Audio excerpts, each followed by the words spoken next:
Сырым жауабы қандай?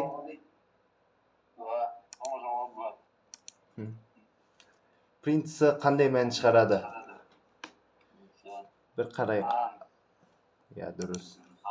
Неге А? Өйткені if I үлкен нөлден деп тұр. Ол не деген сөз? Мынау массивтің ішінде нөлден үлкен сандарды шығарады. 1 мен 2 болса нөлден үлкен.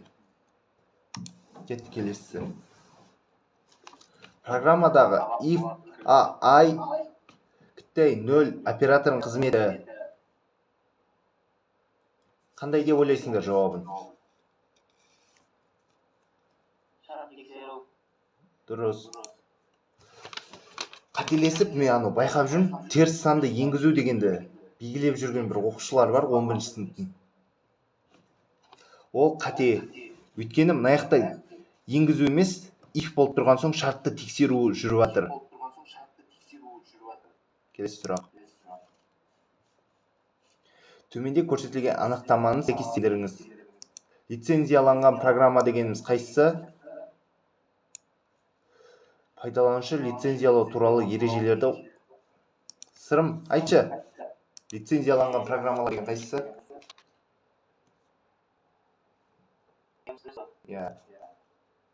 Неге лицензиялы программалар дегеніміз сатып алатын программалар ғой, ойын, антивирус дегендер. Пайдаланушы ережелерді орындаған жағдайда оған бағдарлама өнімі пайдалану құқығы лицензиямен бірге бағдарлама қамтамасыз етуі. Шарт түрде тегін дегеніміз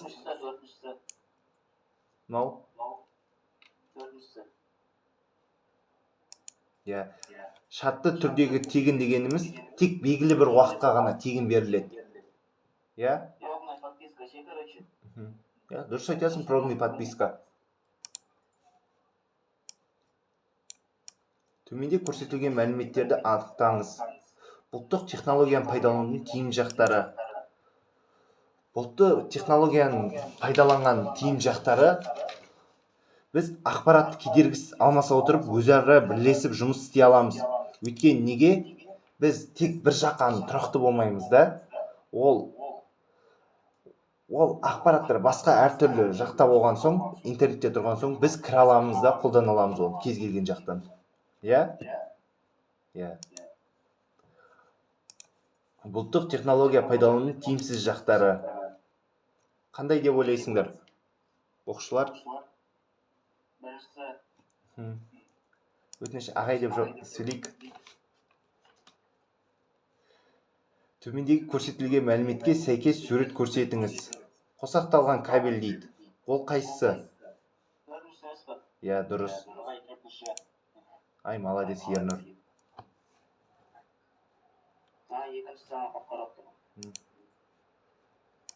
Мынау суреттегісі мынау дегеніміз, скорее всего, интернет, ал мынау болса коаксиалды кабель.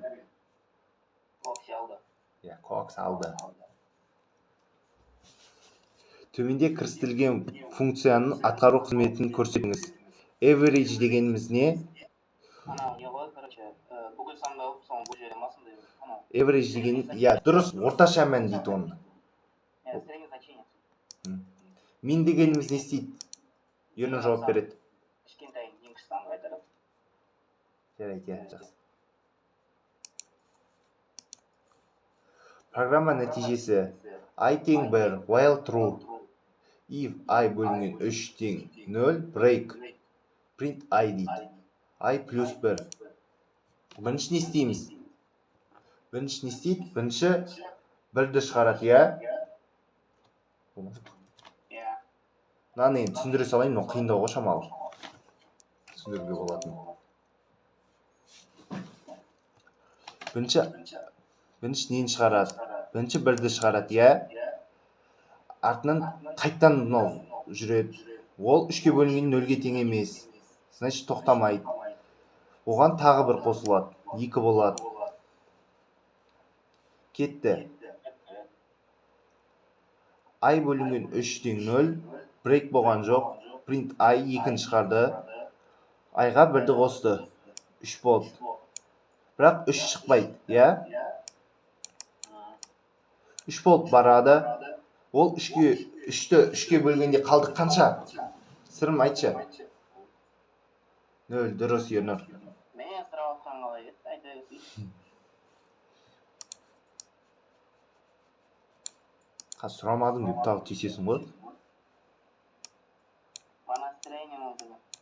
По настроению. Смотреть. Мынау P дегеніміз print. Біріншіне I дегеніміз 1-ге тең, я? Оны 2-ке бөлеміз. Қалдық 0 емес қой, 0 емес. Значит, не істейді? 1-ді шығарады. Я? Я. Ал оқушылар артынан I-ға не істейміз? 2-ні қосамыз. 1 мен 2-ні қосса қанша шығады? 3 шығады. Оны барып жібереміз if-қа. Ол да 0-ге тең емес. Қайттан 3 шығарамыз. Тақсандар шығарады, короче, болды. Я, сөйтіп тек тақсандарды шығарады.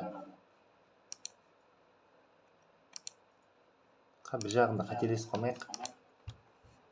Python тіліндегі ішкі программа түрлері. Ол процедура, функция. Процедура мен функция не айырмашылығы бар? Сырым айтшы. Функцияда return болады, процедурада тек болады. Дұрыс, молодец. Пернетақта бөліктерін атаңыз дейді.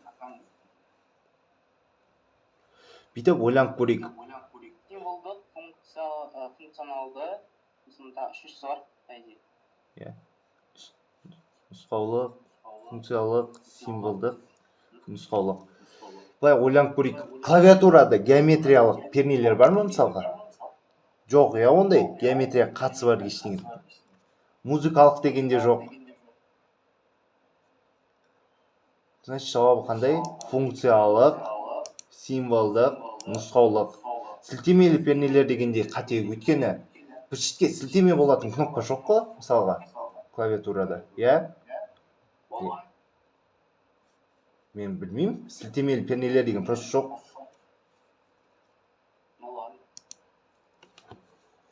Сексен 9-10-дық санау жүйесіндегі 2-лік 8-ік 16-лық санау жүйесіне келтіріңіз дейді.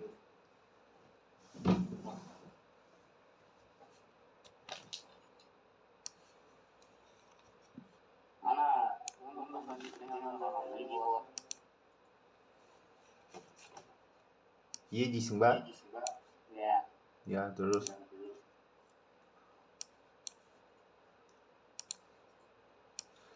Енді сырым тапты, я, екен. Дегеніміз не? Ол 2-лік санау жүйесі. 2-лік санау жүйесінде бұлай істесек болады. 4 санды бірден алып, оны 10-дыққа айналдырамыз. Қанша сан шықты мысалға мынадан? 1, 2, 4, 8, 9, 1, 2, 4, 5, 59. Ол 16-лық санау жүйесінде. Я? Значит, мынау А болады. Сосын қайттанамыз мынаны. 3 жеуден. Мынау дегеніміз қанша? 1. Я, бос қалған жерлеріне айтпақшы 0 тіркейсің, я. Ничего, сен де сондай болғансың. 8-лік санау жүйесінде 131 болады. Ол дегеніміз қайсысы? С. Бұл, значит, жауабы қандай? А, С, Е. Компьютердің слот кеңейтілімі. Сырым айтшы, жауабы қандай болады? Компьютердің слот кеңейтілімдері. Жоқ, В болмайды. Жоқ, С, Е, Ф. А бар емес па, 100-ге бар емес па? Жоқ. Ойбай, 50 балл жинаған шығар мынада. Isi, Амыр, видеокарт болады. Ну ладно. Ты знаешь десей. Графтың қандай түрлері болады? Түсіндір.